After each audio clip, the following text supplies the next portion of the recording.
네, 그러면 시민 강좌 시작하도록 하겠습니다. 안녕하십니까?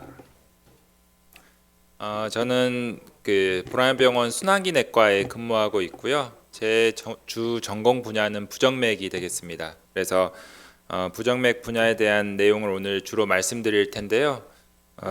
오늘 주제는 심장이 두근두근 혹시 부정맥일까요? 라는 주제가 되겠습니다.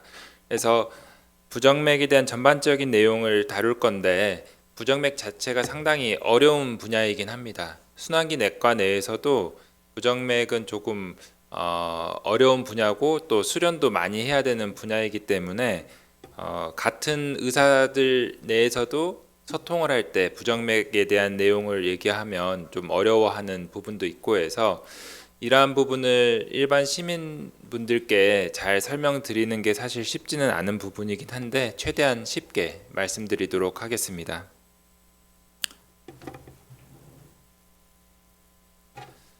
자, 살다 보면 가슴 두근거릴 일은 자주 있습니다. 그래서 가슴이 두근거림을 호소하는 경우가 많은데 요즘에는 부정맥에 대한 홍보가 꽤 많이 이루어져서 두근거린다라고 하면 많은 분들이 이게 부정맥 때문이 아닌가라고 걱정을 하는 경우가 있습니다. 그렇지만 가슴 두근거린 게 사실 부정맥 때문이 아닌 경우도 굉장히 많아요. 실제로 심장 아닌 원인도 많고요. 그렇기 때문에 두근거림의 원인을 크게 두 가지로 나눠보면 심장이 원인인 경우와 심장이 아닌 경우 그렇게 나눌 수가 있는데요. 비심장 원인 중에는 아주 흔한 것 중에 하나가 카페인 섭취입니다. 커피 많이 드시면 두근거릴 수가 있어요. 차에도 그러한 카페인이 들어가 있을 수 있고 또 요즘에는 젊은 사람들 중에서 에너지 드링크라는 것을 많이 복용을 합니다. 고함량의 카페인이 들어가 있기 때문에 그러한 드링크를 드시고 두근거림을 호소하는 경우도 있습니다. 그리고 또 흔한 경우가 술 드시고 두근거림을 느낄 수도 있어요. 실제로 술 드시고 나면 밤에 정상적인 심장 박동인데도 두근두근 거려서 불편할 수가 있습니다. 또 드시는 약제 때문에 그런 경우도 있거든요.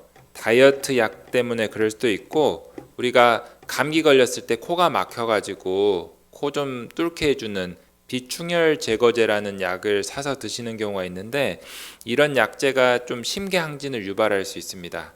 그리고 폐가 안 좋으신 분들 중에서 천식이 있거나 또는 기관지 확장증 또는 만성 폐쇄성 폐질환 등을 가지고 계신 분들 중에서는 기관지 확장제를 쓰는 경우가 있는데 이러한 기관지 확장제가 두근거림을 유발할 수도 있어요. 그래서 두근거림의 원인으로 작용할 수가 있습니다. 또 잠을 잘 못 주무셨을 때 또 아주 흔한 원인 중에 하나인 스트레스, 불안감 때문에도 두근거릴 수가 있어요.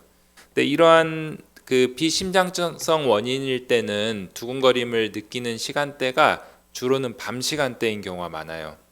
낮에 일하시느라 또는 어떤 일을 하느라 집중하고 그 일을 할 때는 잘 못 느끼다가 밤에 이렇게 가만히 쉬고 있거나 누워 있을 때는 그런 불편한 증상이 더 잘 생길 수가 있습니다. 그래서 밤에 자려고 하면 두근거린다라고 하면 그게 꼭 심장 문제, 부정맥 때문이 아니라 여러 가지 다른 원인 때문에 그런지도 의심을 해봐야 되겠습니다. 그리고 전신질환으로서 갑상선기능 항진증, 빈혈, 또 열이 날 때도 또 심장이 세게 뛸 수도 있습니다. 그 외에 심장 원인도 있는데 심장 원인으로 가장 대표적인 게 이제 부정맥이 되겠죠. 근데 다른 심장 질환, 뭐 심부전이 있거나 판막 질환이 있어도 두근거림이 있을 수 있습니다. 그래서 이러한 것들을 쭉 말씀드리는 거는 다 알고 계시라기보다는 우리가 두근거린다라고 했을 때 그게 항상 부정맥 때문은 아니다. 여러 가지 원인이 있을 수 있다라고 생각을 하시면 되겠고 두근거린다라고 해서 심장이 문제인가라고 꼭 걱정하실 필요는 아니다라고 말씀드릴 수가 있겠습니다. 그래서 다시 한번 요약해서 말씀드리면 가슴이 두근거린다라고 해서 항상 부정맥 때문은 아니고 또 부정맥이 있다고 해서 항상 두근거림의 증상이 있는 것도 아닙니다. 실제로 외래에서 보는 많은 환자분들이 부정맥이 있는데 본인은 전혀 모르는 경우도 있어요. 그래서 건강검진을 해서 이상소견이 발견돼서 부정맥 치료를 하는 경우도 있고, 실제로 부정맥이 굉장히 심한데도 불구하고 전혀 불편함을 못 느끼셔서 이거 꼭 치료해야 되느냐라고 하시는 분도 있습니다. 그렇기 때문에 본인이 느끼는 증상과 부정맥이 항상 같이 가는 건 아니에요. 그래서 그런 점을 잘 알고 계시면 좋겠습니다. 자, 그러면 부정맥이 무엇인가인데요. 부정맥 자체는 굉장히 큰 범주의 진단명이에요. 우리가 부정맥이 있다고 하면 사실 자세한 정보가 되지는 않습니다.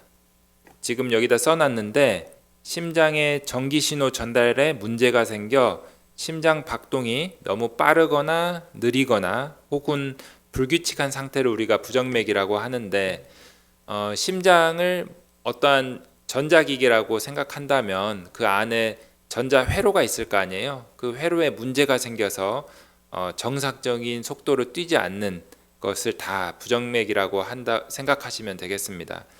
그래서 뭐 오른쪽에 이제 그림을 그려놨는데 보시면 노란색 그런 선들이 보이죠. 심장 안에 전기선과 같은 조직들이 있어요. 요 부위에서 심장맥이 만들어지고 아래쪽으로 전달이 되는데, 이러한 심장 전도계에 뭔가 문제가 생겨서 심장이 빠르게 뛰거나 또는 느리게 뛰거나 또는 불규칙하게 뛰어서 불편하고 증상이 없더라도 문제가 되면 그걸 치료를 해야 되는 거죠. 그래서 부정맥이 있다라고 하면 사실 큰 정보는 되지 않고, 부정맥 중에 어떠한 부정맥이 있는지 우리가 세부 진단명을 잘 알아두시는 게 도움이 됩니다. 그래서 만약에 본인이 부정맥이 있으면 부정맥 중에서 어떠한 부정맥인지 그 진단명까지 정확히 알고 계시면 다른 과에서 또는 다른 병원에서 진료 볼 때 큰 도움이 될 수 있습니다.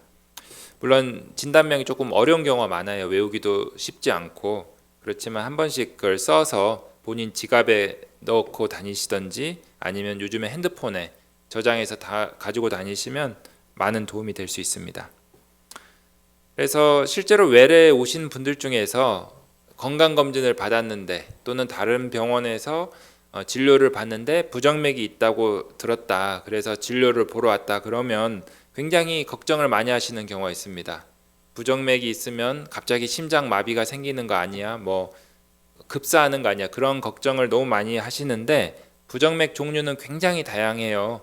그래서 그 종류에 따라서 어떤 거는 누구나 있고 또 있어도 전혀 사는데 지장 없고 지켜봐도 되는 것도 있고, 어떤 것은 전혀 불편하지도 않지만 꼭 치료를 해야 되는 것도 있습니다. 그렇게 굉장히 종류가 많고 또 중요성도 다양하기 때문에 본인이 어떤 부정맥을 갖고 있는지 정확히 아는 것은 중요하다고 말씀드릴 수가 있습니다. 다시 한번 말씀드리지만 심장마비를 일으키는 부정맥은 아주 일부예요. 그렇기 때문에 부정맥이 있다라고 진단을 받고 하더라도 너무 걱정 안 하셔도 됐습니다. 자, 부정맥의 종류는 그 여러 가지로 분류를 할 수가 있는데요. 부정맥이 심장이 빨리 뛰느냐, 느리게 뛰느냐를 가지고도 분류할 수 있습니다. 그래서 빨리 뛰는 부정맥을 빈맥성 부정맥이라고 나누고, 느리게 뛰는 부정맥을 서맥성 부정맥이라고 나눌 수가 있습니다. 그 외에 빠르게 뛰거나 느리게 뛰는 건 아닌데 한 번씩 빨리 뛰는 맥이 들어가는 걸 우리가 조기 수축이라고 하는데 따로 분류를 해놨습니다. 그래서 조기 수축에 대해서 한번 설명드릴 거고요. 그리고 빠르게 뛰는 빈맥성 부정맥 중에서는 상대적으로 흔한 발작성 상심실성 빈맥 그리고 심방세동, 이 두 가지를 중점적으로 말씀드리고, 서맥성 부정맥은 아주 간략히 말씀드리고 넘어가도록 하겠습니다. 자, 조기 수축이라고 하는 거는 심장이 잘 뛰고 있다가 한 번씩 빨리 뛰는 맥이 껴들어가는 거예요. 그래서 조기 수축의 종류는 크게 심방 조기 수축, 심실 조기 수축이라고 나눌 수가 있는데, 심장이 규칙적으로 잘 뛰면 좋겠죠. 보통 성인들을 하루 동안 지켜보면 심장이 하루에 10만 번 정도 뛰어요. 굉장히 많이 뛰죠. 10만 번 뛰는 게 정상적인 속도로 정상적인 간격으로 쭉 이어지면 좋겠지만 가끔 이렇게 빨리 뛰는 맥이 들어갈 수가 있습니다. 보시면 좀 빨리 뛰는 게 껴들어가 있죠. 그래서 원래 뛰어야 될 타이밍보다 빨리 뛴다고 해서 우리가 조기 수축 또는 조기 박동이라고 표현을 합니다. 발생하는 위치가 심방이라고 해서 심방 조기 수축 이렇게 표현을 하는데요. 또는 뭐 조기 심방 수축이라고 표현도 하고 그렇습니다. 매우 흔해요. 이 부정맥은 나이 들면 모든 병이 그렇듯이 심방 조기 수축도 빈도가 증가하는데 50세 이상 성인의 경우 24시간 심전도를 하면 심장이 한 10만 번 뛴다고 말씀드렸죠. 그러면 99%에서 하루에 한 개 이상 이러한 심방 조기 수축이 관찰될 수 있습니다. 그래서 심전도에서 이러한 심방 조기 수축이 관찰되더라도 당장 부정맥이 있다, 뭐 큰일 난 거 아니냐 그렇게 걱정은 안 하셔도 됩니다.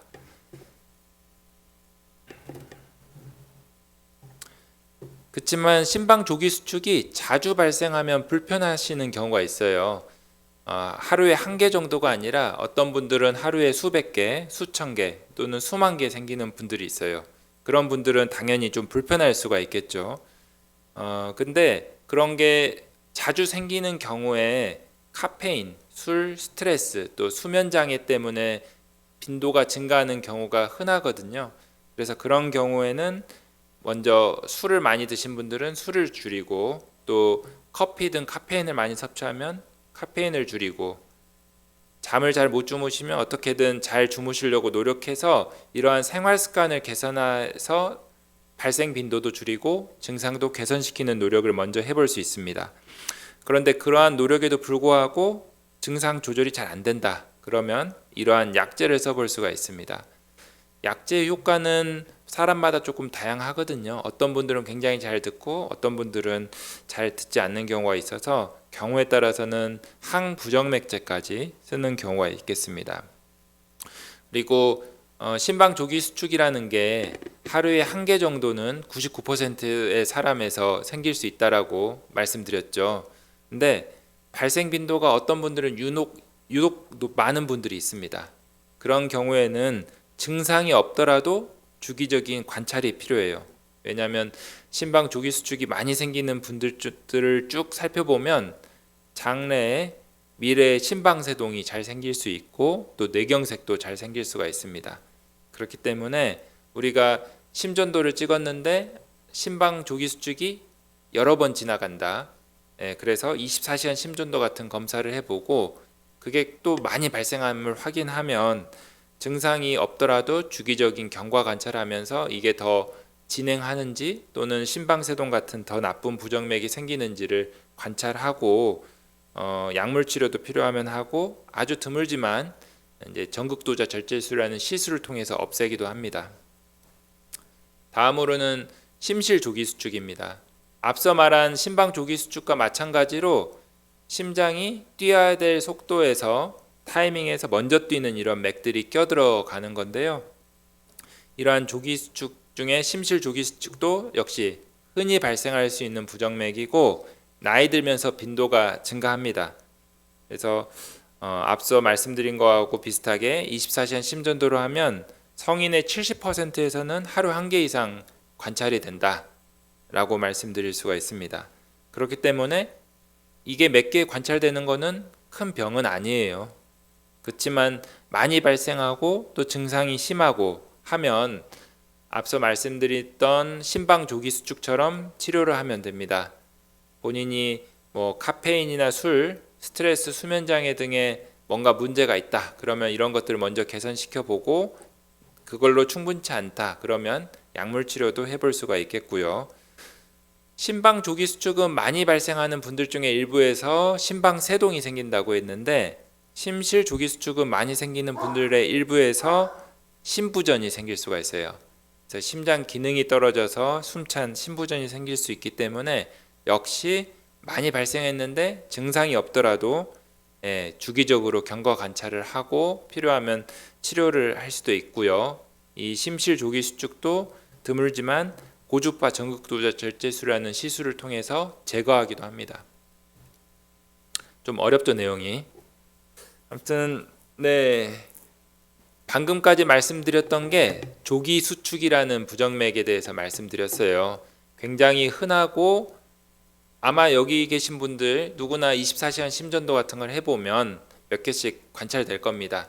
그렇지만 증상이 없고 발생 빈도가 많지 않으면 지켜볼 수 있는 그런 부정맥이고요. 다음으로는 빈맥성 부정맥, 심장이 빨리 뛰는 부정맥에 대해서 말씀드리도록 하겠습니다.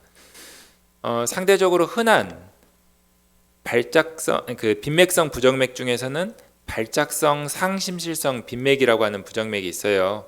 이게 심전도인데 심장이 굉장히 빨리 뛰는 것 같죠. 그래서 다다다다다다다 뛰는 겁니다. 이 정도면 한 심박수 한 170회 정도 되는데 예를 들어 180회다. 그러면 1초에 심장이 3번 뛰는 거예요.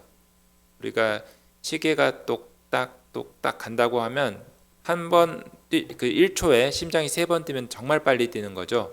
이렇게 빨리 뛰는 빈맥이 갑자기 생기는 겁니다.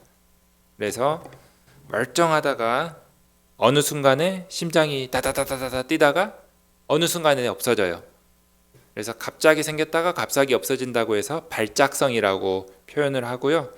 이 부정맥은 젊은 사람부터 나이 드신 분까지 다 생길 수가 있습니다. 그렇지만 심장이 병들어서 생기는 게 아니라 그냥 선천적으로 그런 문제가 있어서 생기는 거기 때문에 대부분 평소 심장 기능은 멀쩡해요. 심장의 구조나 펌프 기능이 다 정상인데도 불구하고 뜬금없이 갑자기 심장이 다다다다다 뛰고 없어지고. 근데 이게 나이가 들면 들수록 발생하는 빈도나 지속 시간이 길어지는 경우가 흔해요. 그래서 그렇게 자주 발생하고 한 번 생기면 뭐 몇 시간씩 또 반나절씩 지속되면 이제 치료를 적극적으로 해야 되겠죠.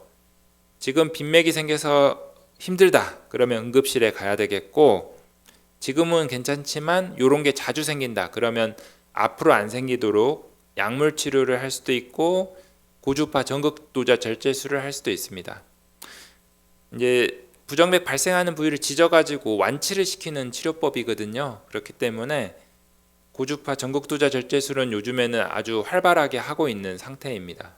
대부분 좀 걱정되고 두려워서 초기에는 바로 시술을 하진 않지만 약물 치료함에도 불구하고 중간중간 계속 재발하고 또 약 먹는 게 사실 평생 먹어야 되니까 지겹죠. 그러다 보면 중간에 시술을 하겠다라고 하시는 분들도 많습니다. 그래서 발작성 상심실성 빈맥은 갑자기 심장이 빨리 뛰고 갑자기 정상으로 돌아오는 그런 부정맥인데 누구나 생길 수 있고, 그렇지만 치료법은 의외로 간단하고 완치를 노릴 수 있는 부정맥이다. 이렇게 말씀드릴 수가 있겠습니다. 자, 다음으로 말씀드릴 부분은 오늘 그 말씀드릴 내용의 가장 중요한 부분이라고 말씀드릴 수 있습니다.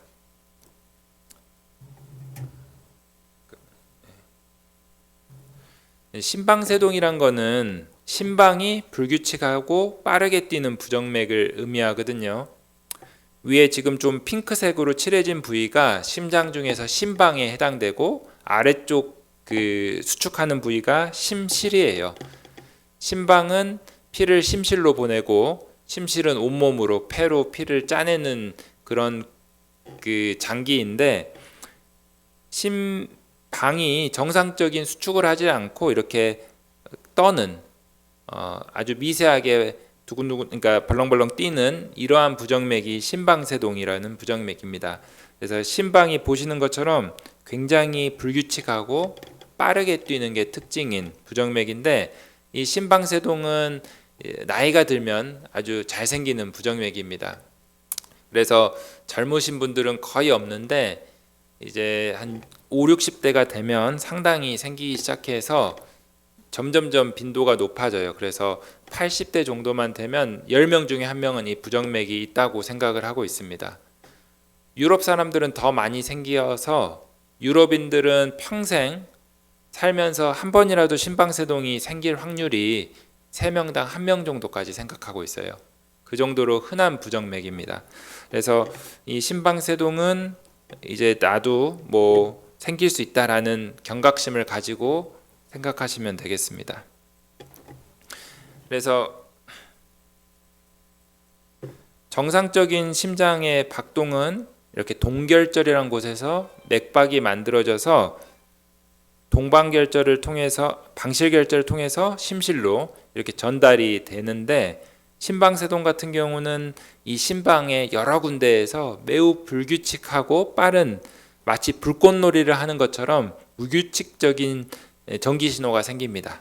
그래서 그게 전달이 돼서 오른쪽 아래 심전도 보시는 것처럼 심장이 불규칙하게 뜁니다. 매우 불규칙합니다. 어떠한 규칙성도 없어요. 그래서 심장이 빠르게 뛰다가 느리게 뛰다가 하기도 하고, 맥박 자체가 다 이렇게 규칙적이지 않는 게 특징입니다. 그래서 심방세동이란 거는 나이 들면서 흔히 생길 수 있는 부정맥이고 또 불규칙한 맥을 특징으로 한다라고 말씀드릴 수가 있습니다. 심방세동을 왜 오늘 특히나 더 강조하느냐인데요. 심방세동은 나이가 들수록 가장 흔한 부정맥 중 하나이고, 앞서 말씀드린 것처럼 80대 이상 거의 10% 우리나라에서 발생한다라고 말씀드렸죠. 그리고 심방세동이 있으면 사망률이 2배 증가하고 뇌졸중이 5배, 심부전이 3배 증가합니다. 그리고 숨차고 또 경우에 따라서는 피곤하고 어지럽고 등등 삶의 질이 굉장히 저하되고 또 인지 능력도 저하되고 치매도 증가합니다. 그래서 왜 이렇게 여러 가지 결과가 좋지 않느냐인데요. 앞서 보여드렸던 그 심장 모형에서 심방 부위가 정상적인 수축을 안 하고 이렇게 부들부들 떨고 있는 거 보셨죠? 그렇게 부들부들 떨고 있는 심장 내에서는 혈류가 매끈하게 흐르질 못하고 정체가 됩니다. 그래서 혈전이 잘 생깁니다. 심방 내에서 혈전이 생기면 그 혈전이 휙 날아가서 머리로 날아가서 머리 혈관을 막아버리면 뇌경색이 생긴 거죠. 뇌졸중이. 그렇기 때문에 이 심방세동이 중요한 겁니다. 그리고 치매 같은 경우도 큰 혈전은 아니더라도 아주 미세한 혈전들이 계속 날아가서 뭔가 그 뇌에 그 알게 모르게 지나가는 그런 뇌경색을 계속 축적해서 치매가 생긴다는 그 설도 있고 등등, 여러 가지 안 좋은 결과를 나타내기 때문에 심방세동은 적극적으로 찾아내고 치료를 해야 된다라고 알고 계시면 되겠습니다. 심방세동의 증상은 어떤 게 있느냐인데요. 두근거림도 있고 숨이 찬 증상도 있고요. 어지러울 수도 있습니다. 또 경우에 따라서는 가슴 통증으로 오시는 분도 있는데 또 많은 분들께서 증상이 없어요. 그게 가장 안 좋은 점인데 건강검진에서 심방세동이 발견됐다라고 오는 경우가 있습니다. 그래서 증상이 없으면 본인이 불편한 게 없기 때문에 치료의 동력이 떨어져요. 그래서 이거 꼭 치료해야 되느냐, 그냥 살련다, 뭐 그렇게 말씀하시는 경우도 있는데 무증상이더라도 병을 잘 찾아내서 잘 치료를 해야 되는 게 중요합니다. 그래야지 사망률도 줄이고 뇌졸중 발생도 줄이고 심부전 발생도 줄이고 치매도 줄이고. 심방세동의 종류는 여러 가지로 분류할 수 있는데 발생하는 시간에 따라서 이렇게 나눌 수 있습니다. 앞서 발작성 상심실성 빈맥처럼 심방세동도 생겼다 말았다 하는 발작성 심방세동이 있습니다. 그래서 생겼을 때는 불편하다가 없으면 또 편해지는 그런 형태의 발작성 심방세동이 있을 수 있고, 심방세동이 생겨서 쭉 며칠간 또는 심지어 몇 달간 계속 지속되는 지속성 심방세동도 있어요. 그리고 어떤 경우는 정상맥으로 전혀 돌아오지 않는 영구형 심방세동도 있고요.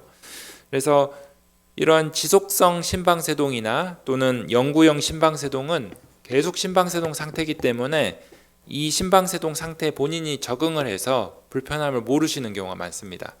그래서 무증상인 경우는 이러한 지속성 또는 영구형 심방세동인 경우가 많아요. 어찌됐건 간에 심방세동은 종류가 이렇게 나뉘는데 상대적으로는 발작성 심방세동이 조금 더 초기 단계의 심방세동이다라고 생각하시면 돼요.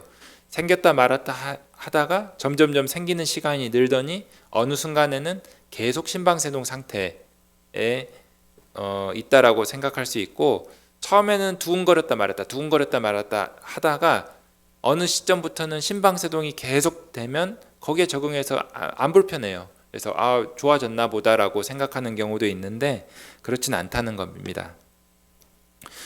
심방세동의 진단은 다른 부정맥도 마찬가지지만 심전도를 확보를 해야 돼요. 그래서 심방세동이 생겼을 때 심전도를 확보해야 되는데 지속형이나 영구형은 계속 심방세동이 유지되기 때문에 심전도 잠깐 찍으면 진단이 됩니다. 그렇지만 문제는 이 발작성 심방세동이에요. 생길 때 찍어야 되거든요.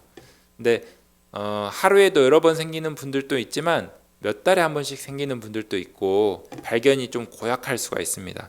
그렇지만 점점 더 기술이 발전하고 있기 때문에 이러한 부정맥 발견하기 위한 그런 진단 도구들이 너무나 많이 발전했어요. 요즘 젊으신 분들 또 어르신들도 스마트워치 많이 차고 다니시는데 스마트워치에서 심전도 모니터링이 되는 그런 기계들도 꽤 있습니다. 그래서 이런 스마트워치 차고 다니다가 여기에 심방세동이 찍혔다라고 오시는 분들도 종종 있고 또 심방세동이 의심될 때 패치형 심전도를 붙일 수도 있어요. 지금 이러한 스티커처럼 생긴 심전도를 붙이면 3일, 6일, 14일 정도 붙이고 검사를 할 수 있어요. 그래서 부정맥이 한 달에 두세 번 생긴다. 그 정도도 발견을 할 수가 있는 거죠. 그리고 가끔씩 이러한 기계를 넣으신 분들도 있어요. 심박동기 같은.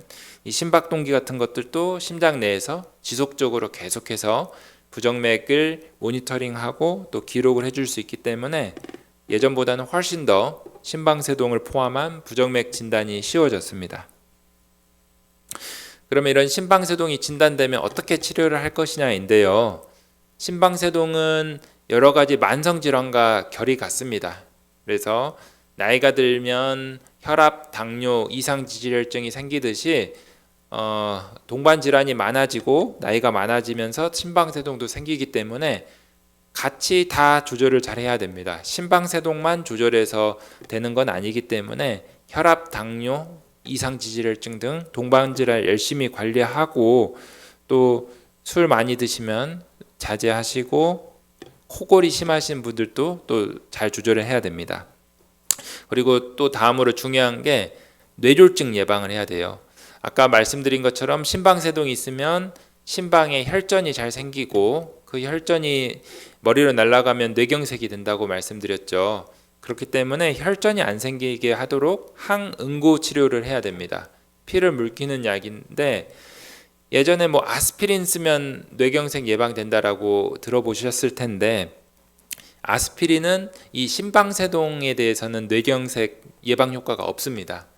그렇기 때문에 항응고제를 드셔야 돼요. 항응고제를 반드시 드셔야 되고 또 증상이 없는 분들도 있지만 증상이 있는 분들은 증상 조절을 해야 되겠죠.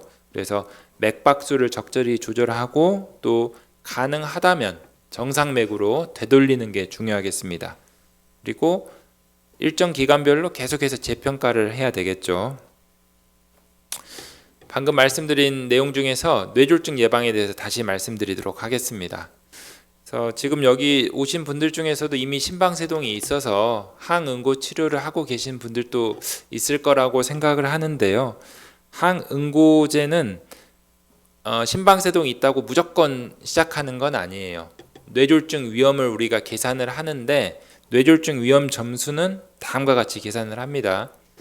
이런 것들을 본인이 직접 계산하실 필요는 없고 담당 순환기내과 선생님들이 보통 대부분 계산을 하시는데 심부전이 있으면 1점, 고혈압이 있으면 1점, 65세 이상이면 1점, 75세 이상이면 2점, 당뇨가 있으면 1점, 이전에 뇌졸중을 앓으셨으면 2점, 여러 가지 혈관병이 있으면 관상동맥 질환 포함입니다. 혈관병이 있으면 1점, 성별 중에서 여성이면 1점 이렇게 포함이 됩니다.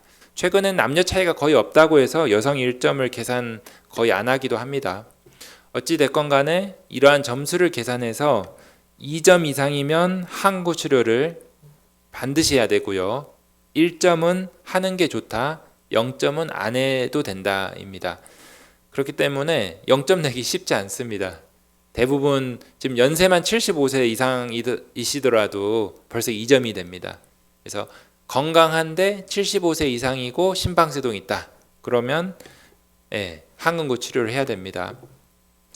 항고제는 지금 4개 종류의 약이 나와 있고 예전에는 와파린이라고 많이 썼던 약이 있는데, 와파린은 피 검사를 계속해서 체내 농도를 잘 맞춰야 되고 피해야 되는 약, 조심해야 되는 음식들이 너무나 많았습니다. 그렇지만 최근에 나온 약제들은 그런 거 상관없이 편히 쓸 수가 있기 때문에 이러한 약들을 많이 쓰고, 최근에는 우리나라에서 카피약들도 굉장히 많이 나온 상태입니다. 그래서 크게는 4종류의 약이 있고, 이러한 약제들의 카피약까지 하면 굉장히 많은 약들이 현재 출시가 돼서 사용을 할 수 있는 상태가 되겠습니다. 그리고 이런 약제들을 쓰시면 출혈의 위험은 높아질 수밖에 없죠. 어디 부딪히면 멍 쉽게 들고 피부가 째지면 잘 안 멈출 수가 있고, 그렇습니다. 그렇지만 이 약제들이 아스피린 같은 약들보다 더 장점이 뭐가 있냐면 작용 시간이 짧습니다. 그렇기 때문에 우리가 이를 뽑거나 내시경을 하거나 또는 수술을 할 때 아스피린 한 일주일 중단하라고 얘기를 하잖아요. 근데 이런 약제들은 하루나 이틀만 중단해도 됩니다. 그래서 그런 면에서 훨씬 더 편한 부분이 있습니다. 그리고 다음으로는 증상 조절. 심방세동이란 부정맥이 있으면 맥이 굉장히 빠르고 불규칙할 수가 있기 때문에 맥박수를 적절한 속도로 조절하는 게 중요하고, 이러한 걸 약들 드시는 약을 통해서 조절을 할 수가 있습니다. 근데 최근에는 가능하면 정상맥으로 되돌리자라고 생각하고 있습니다. 그걸 우리가 동률동 조절이라고 하는데, 정상 맥박을 동률동이라고 해요. 그래서 항부정맥제를 써서 돌릴 수도 있고, 시술을 통해서 할 수도 있고, 임시 방편이긴 하지만 전기 충격, 전기 율동 전환술이란 걸 통해서 해볼 수도 있습니다. 그래서 이러한 치료를 해서 동률동을 유지를 하면 뭐가 좋느냐? 사망률도 줄어들고 뇌경색 발생도 줄어든다고 많은 연구를 통해서 보고가 되고 있어요. 앞서 항응고제를 쓴다고 말씀드렸잖아요. 항응고제를 쓰면 뇌경색이 예방은 되는데, 약을 쓰다 보면 출혈의 위험도 있고 또 여러 이유로 약을 깜빡하고 못 드실 경우도 있어요. 그렇기 때문에 정상맥을 유지하면 더 좋습니다. 깜빡하고 약을 못 드셨을 때도 상대적으로 위험이 낮아지는 거고요. 그리고 심방세동이 있으면 심장이 계속해서 변형이 옵니다. 우리가 제형성이라 그러는데 심방이 계속 조금씩 커져요. 그래서 심장이 커지기 때문에 나중에는 숨이 찹니다. 처음에는 무증상이었다가 나중에 왜 이렇게 숨이 차냐, 몸도 붓고 숨차고 그런 심부전 증상이 나타나는데, 이미 그 정도로 심장이 커지면 그때 정상맥으로 만드는 것은 굉장히 어렵습니다. 그래서 초기 단계에 심방세동 진단됐을 때 약물 치료로 안 되면 적극적으로 정상맥으로 만드는 전극도자 절제술 같은 시술을 통해서 정상맥을 만드는 게 장기적인 예후를 위해서 좋습니다. 물론 너무 고령이시면 적극적으로 이런 관열적인 시술을 하진 않습니다. 그렇지만 담당 교수님들이나 병원마다 조금의 차이는 있지만, 보통 저 같은 경우는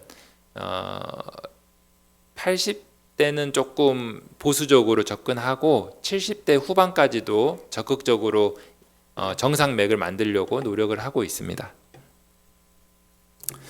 그래서 임시적으로 이렇게 전기 충격으로 정상맥을 되돌릴 수도 있는데, 이 전기 충격이란 거를 우리가 드라마에서 심장마비 걸린 사람들 전기 충격하고 굉장히 뭔가 위급한 상황만 보기 때문에 굉장히 위험한 시술이라고 생각을 할 수가 있는데요. 전혀 그렇진 않습니다. 요 직류율동 전환술은 굉장히 안전한 시술이고, 쉽게 생각하면 심장이라는 기계에 전원 스위치를 껐다 켜는 거예요. 그래서 보통 고장난 기계를 스위치를 눌렀다 켜면 정상으로 돌아오는 것처럼 심장도 전기 충격을 줘서 한번 되돌리면 처음에는 대부분이 정상 동율동부터 시작합니다.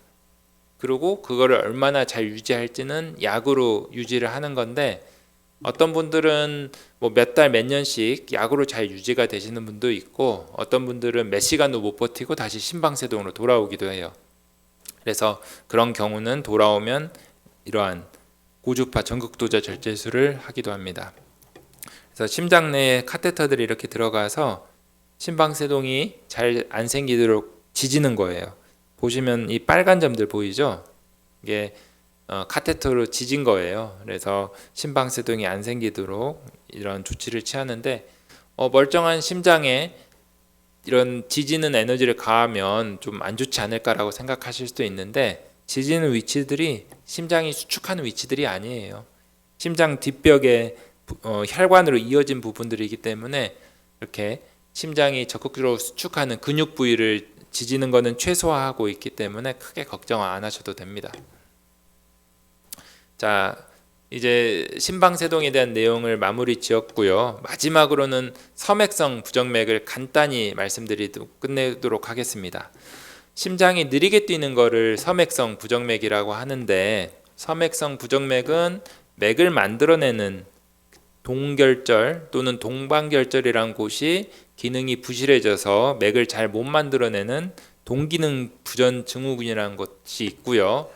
맥은 잘 만들어내는데 아래로 전달을 잘 못해요. 중간에 있는 전기선 조직이 부실해져서 전달을 잘 못하는 방실차단이라고 하는 부정맥도 있는데, 어찌됐건 간에 이러한 섬액성 부정맥, 맥이 느려지는 부정맥은 약물 치료가 없어요. 그래서 지켜볼 수 있는 경우는 지켜보고, 증상이 심하거나 또는 위험한 부정맥일 경우는 박동기를 넣어야 됩니다. 그래서 섬액성 부정맥은 뭐 복잡하게 설명드릴 내용이 사실 없어요. 진단이 되고 환자분의 증상이 있거나 또는 증상이 그닥 없더라도 위험한 섬액성 부정맥일 경우에는 박동기를 넣는 게 끝입니다. 그래서 그러한 박동기를 넣을지 말지에 대한 판단은 이제 그 전문가가 하면 되는 거기 때문에, 혹시라도 각 그 환자분들이 어디서 맥이 느리다라고 하면 그거에 대해서 상담하러 오셔서 지켜보셔도 됩니다. 또는 박동기를 넣어야 될 것 같습니다라는 판단을 들으시면 될 것 같습니다. 여기까지 오늘 말씀드린 내용이고요. 한번 요약해서 다시 말씀드리도록 하겠습니다. 우리가 두근거림은 누구나 느낄 수 있는 흔한 증상이에요. 살다 보면 당연히 스트레스 받고 화나고 두렵고 할 때 두근거림이 느껴질 수 있는데, 그냥 밤에 자려고 누워 있는데 두근두근 하시는 경우도 있고, 또는 이게 뭐 전혀 긴장된 상황이 아닌데 두근거려서 이게 부정맥이 아닌가라고 걱정을 할 수가 있습니다. 그렇지만 두근거림이 항상 부정맥은 아니고, 또 반대로 부정맥이 있는 환자들이 다 두근거린다라고 하는 것도 아니에요. 그렇기 때문에 부정맥이 있다 하더라도 어떤 부정맥이냐도 중요하고, 또 두근거림 증상이 부정맥인지 아닌지 또는 다른 병 때문에 두근거린지 확인하는 과정도 필요하겠습니다.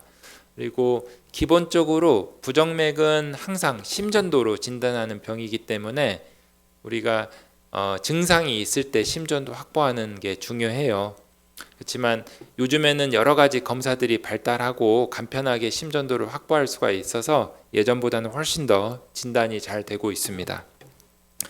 그리고 조기 심방 수축 또는 조기 심실 수축, 심장이 규칙적으로 뛰다가 한 번씩 빨리 뛰는 맥이 껴들어오는 그런 부정맥인데, 너무나도 흔하고 누구나 있을 수 있는 부정맥이기 때문에 이게 발견된다고 해서 대부분은 걱정 안 하셔도 되는데, 증상이 심하거나 또는 발생 빈도가 너무 많다 그러면 병원에서 주기적으로 경과 관찰하고 필요하면 치료를 하면 된다라고 말씀드릴 수 있고요.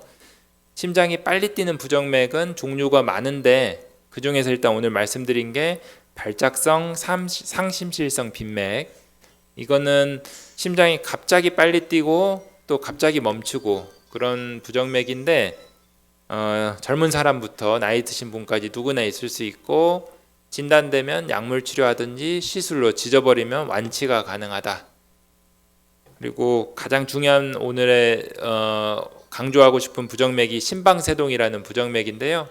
심방세동이 있으면 사망률, 심부전, 뇌경색 발생 위험이 높아지기 때문에 증상이 없더라도 진단이 되면 적극적으로 치료를 해야 되겠습니다.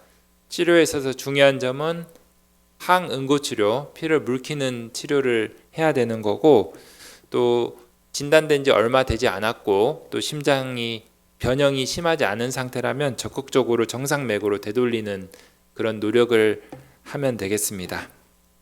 마지막으로 섬액성 부정맥은 맥이 느려서 심장이 느리게 뛰어서 생기는 부정맥인데, 증상이 있거나 또는 섬액 종류가 위험한 섬액이다 그러면 박동기를 넣는 게 치료의 핵심이다 라고 정리를 할 수가 있겠습니다.